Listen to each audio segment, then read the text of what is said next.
Hello నమస్తే welcome to mega 9 box office. This is Akshaya. Pawan Kalyan ఎప్పటి నుంచో పెండింగ్లో ఉన్న వీరమల్లు షూటింగ్ కంప్లీట్ చేశాడు.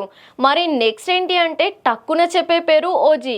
నిజం చెప్పాలంటే పవన్ చేస్తున్న 3 సినిమాల్లో ఈ సినిమాకే ఎక్కువ క్రేజ్ ఉంది. అందుకనే ఓజీ అప్డేట్స్ కోసం పవర్ స్టార్ ఫ్యాన్స్ ఈగర్గా వెయిట్ చేస్తున్నారు. ఎప్పుడెప్పుడు ఓజీ మళ్ళీ సెట్స్ పైకి వస్తుందా అని ఎదురు చూస్తున్న ఫ్యాన్స్కి మేకర్స్ గుడ్ న్యూస్ చెప్పారు. సోమవారం ఈ మూవీ తాజా షెడ్యూల్ స్టార్ట్ అయిందని ప్రకటించారు. ఇంతకీ ఇంకా ఎంత షూటింగ్ బ్యాలెన్స్ ఉంది?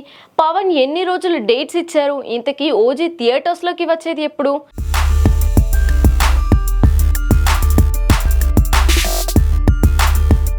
పవర్ స్టార్ ను అభిమానులు ఎలా చూడాలి అనుకుంటున్నారో అలా పవర్ఫుల్ గా గ్యాంగ్స్టర్ గా చూపిస్తున్నాడు director Sujeeth. Power star scenes మినహా మిగతా షూటింగ్ కంప్లీట్ అయింది. మరి పవర్ స్టార్ ఎన్ని రోజులు వర్క్ చేయాలి అంటే 30 రోజులు కాల్ షీట్స్ ఇస్తే ఓజీ కంప్లీట్ అవుతుందని తెలిసింది.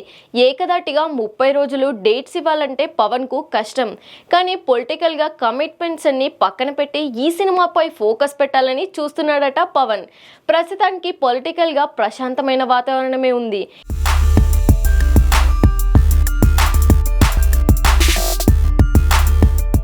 ఇదే కరెక్ట్ టైం కాబట్టి ఈ సినిమా కంప్లీట్ అయితే నెక్స్ట్ ఉస్తాద్ భగత్ సింగ్ పై ఫోకస్ పెడతాడని టాక్. ఓజీ ఎప్పుడు కంప్లీట్ అవుతుంది, ఎప్పుడు థియేటర్స్లోకి వస్తుంది అంటే పవన్ ఈ ఇయర్లో వీరమల్లు, ఓజీ రిలీజ్ చేయాలని ఫిక్స్ అయ్యాడట. వీరమల్లు ఎప్పుడు వచ్చేది అనౌన్స్ చేయకపోయినా జూన్ 12న అని టాక్ వినిపిస్తుంది. ఇక ఓజీ ఎప్పుడు వస్తుందంటే సెప్టెంబర్లో రిలీజ్ చేయాలి అనుకుంటున్నారట.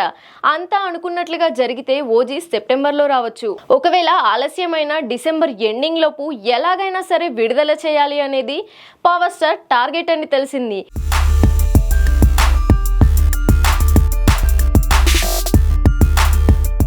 ఈ ఇయర్ అనుకున్నట్లుగా వీరమల్లు, ఓజీ వచ్చేస్తే నెక్స్ట్ ఇయర్ ఉస్తాద్ భగత్ సింగ్ ని రిలీజ్ చేసే ఛాన్స్ ఉంది. మరి ఏం జరగనుందో చూడాలి.